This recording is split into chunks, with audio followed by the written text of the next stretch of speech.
Okay, so we're gonna do something a little different here. I got a microphone after the fact. We're gonna unbox the Viking jump starter and power bank, 1000 peak amp. This is from Harbor Freight.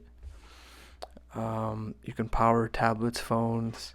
There's a light on it, and you can get up to like 10 jumps on one charge. So pretty impressive. If you want to pause the video here and see what the crank amps are and the peak and everything else. Excuse me.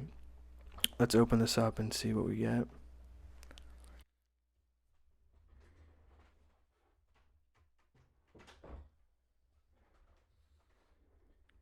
It was $90 at Harbor Freight. It's kind of how they run, about roughly $90. You know, a little cheaper on Amazon for different brands, but this one seems legit. It could start a diesel V6s, so 1000 cranking amps is pretty good.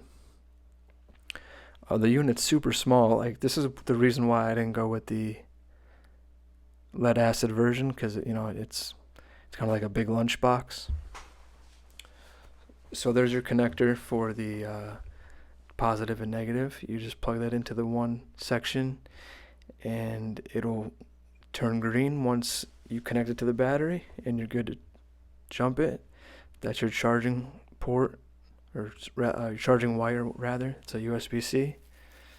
They give you a 5 volt, I think it's a 3 amp charger to charge the unit, and that takes a couple hours.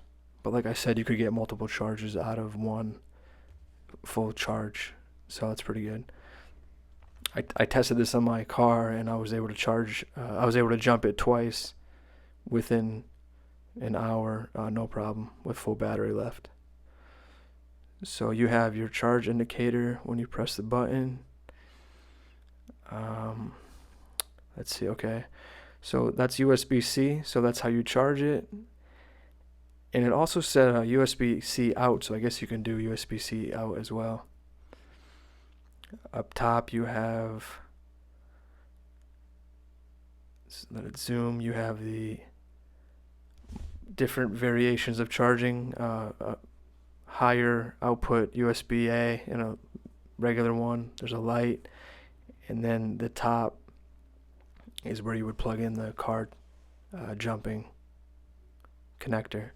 There's your state of charge right there, and if you hold the button down for 3 seconds, you will get the light to turn on, and you can get flashing or solid. So if I hold it down for 3 seconds, I kind of was guessing at this point, and then I read that, and that's pretty much it.